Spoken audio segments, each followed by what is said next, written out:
यदा यदा हि धर्मस्य ग्लानिर्भवति भारत अभ्युत्थानम् अधर्मस्य तदात्मानं सृजाम्यहं परित्राणाय साधूनां विनाशाय च दुष्कृतां धर्म संस्थापनार्थाय संभवामि युगे युगे। सुप्रभातम छात्रा, नमो नमः।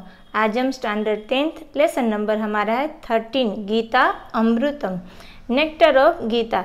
इसलिए मैंने इस लेसन की शुरुआत पहले श्लोक से की है। आप जानते होंगे ये श्लोक महाभारत का है और गीता जी में भगवान श्री कृष्ण ने बार बार इसे दोहराया है कि जब पृथ्वी पे धर्म की हानि होगी तब तब मैं अवतार लूँगा।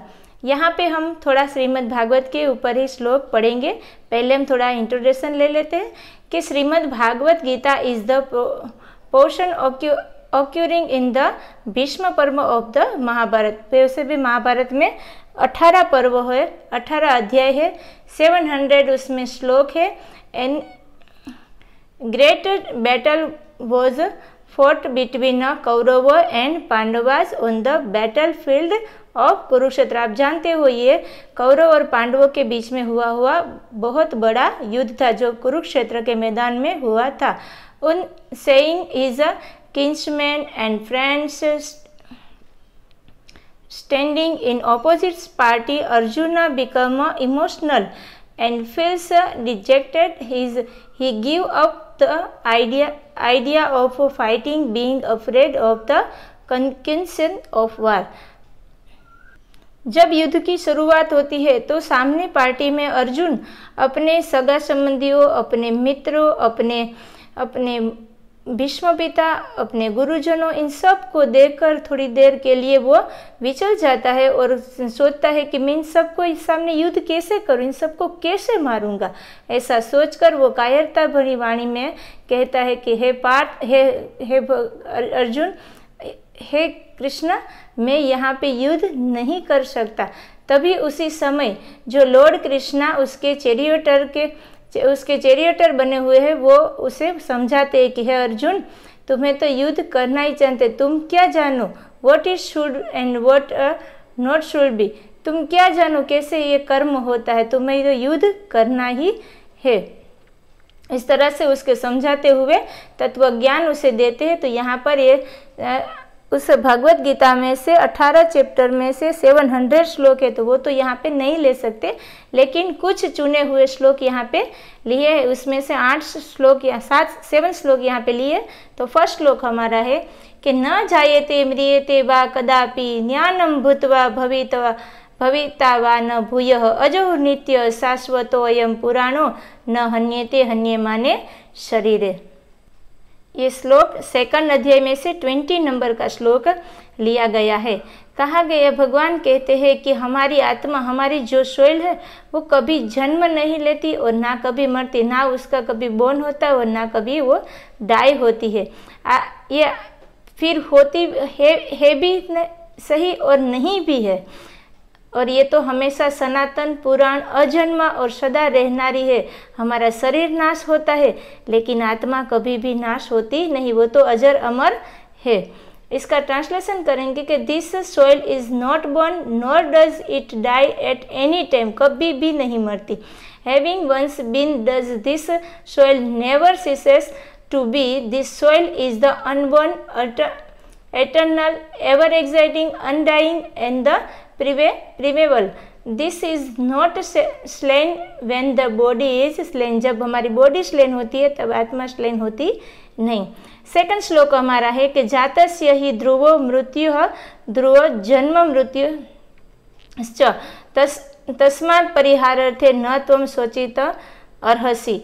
2nd श्लोक में भगवान कहते हैं कि जो जन्मा हुआ है उसकी मृत्यु निश्चय है, और जो इसकी मृत्यु होगी वो वापस फिर से जन्म भी लेते, वो भी निश्चय है।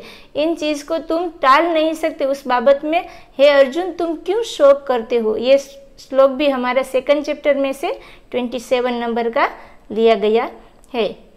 अब इसका ट्रांसलेशन इस तरह से होगा, the death of the one who is the born in the definite and the birth of the one who is dead is definite, so you should not lament in the matter that is the unavoidable. जो avoidable है, unavoidable है, उसको तुम क्यों सोचते हो, उसके बारे में तुम्हें शोक करने की कोई ज़रूरत है। जो यहाँ पे भगवान श्री कृष्ण अर्जुन का रथ है, आप देख रहे होंगे महाभारत के, अर्जुन के रथ को बराबर मध्य में लेके जाते हो और वहाँ पे उसके पूरी सृष्टि के बारे में समझाते हैं कि कौन क्या है, ये सब कुछ यहाँ पे उसे ज्ञान देते हैं।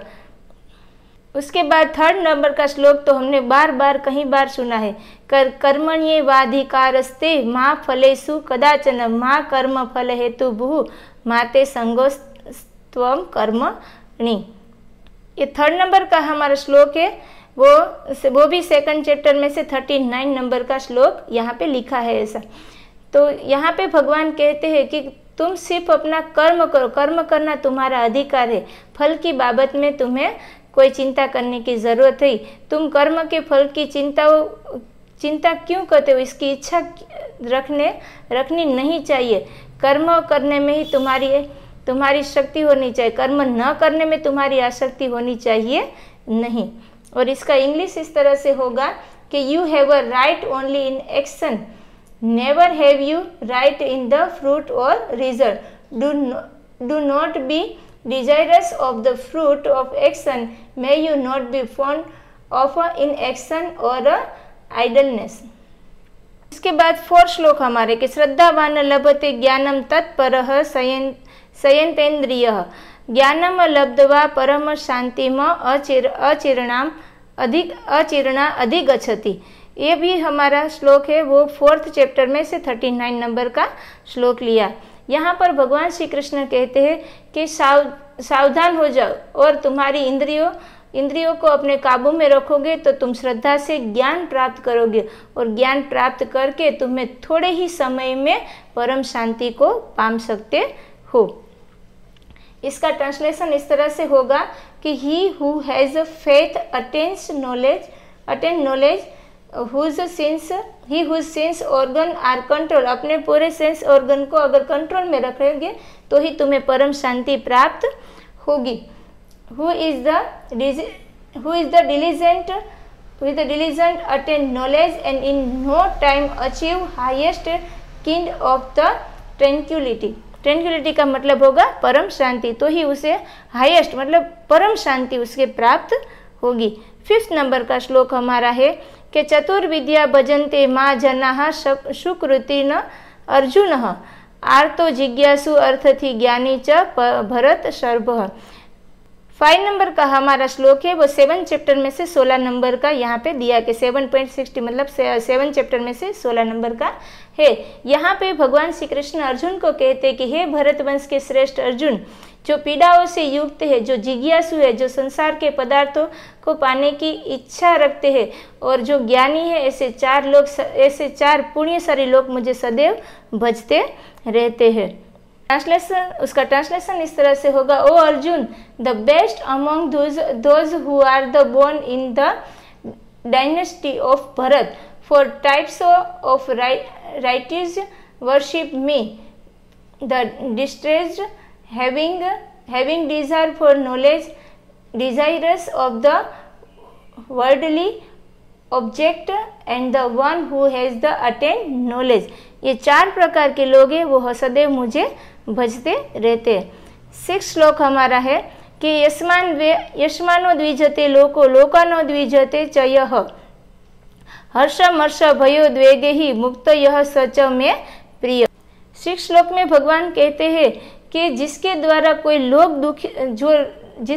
कोई लोग सामने वाला लोग दुखी न हो, जो लोगों के द्वारा खुद दुखी ना हो, जो हर्ष क्रोध भय और उद्वेग से मुक्त होता है ना, ऐसा भक्त मुझे सदैव प्रिय है। इसका ट्रांसलेशन इस तरह का होगा कि he who does not gate perplexed by the people and by whom the people are not perplexed, and who is free from joy, envy, fear and सोरो इज़ माई फेवरेट। वो हमेशा मुझे प्रिय रहे, जो हमेशा हर्ष, क्रोध, भय और उद्वेग से मुक्त रहता है, वो सदैव मुझे प्रिय होता है। और लास्ट श्लोक हमारे यहाँ पे कहते हैं कि प्रवृत्तिम च निवृत्ति च कार्य य कार्य भया भये बंधन मोक्षम च यो वेति बुद्धि हिस्सा पार्थ सात्विके। लास्ट श्लोक में कहते हैं कि हे पार्थ, जो जिसकी बुद्धि प्रवृत्ति और निवृत्ति, कर्तव्य और अकर्तव्य, भय और अभय, बंधन और मुक्ति को जानते हैं, वो ऐसी बुद्धि होती है, वो सात्विक बुद्धि कहलाती है। ये 7 नंबर का श्लोक हमारा 18 चैप्टर में से 30 नंबर का है। यहाँ पे इसका ट्रांसलेशन इस तरह से होगा कि O Arjun, the intellect that understand inclination toward action and the withdrawal from action, what should be done and what should be not be done, bondage and the liberation and the fear as well as fearlessness is the best or virtuous intellect। यहाँ पे भगवान श्री कृष्ण अर्जुन को बार बार समझाते हैं कि तुम्हें शोक, भय, कोई कार्य अकार्य ऐसी चिंता में पड़ना नहीं चाहिए। ऐसी चिंता में जो नहीं पड़ता ना, उसकी बुद्धि ही श्रेष्ठ बुद्धि है। इसलिए हे पार्थ, तुम ये सब कुछ छोड़कर सिर्फ अपना कर्म करो, क्योंकि कर्म करना ही तुम्हारा अधिकार है। अस्तु।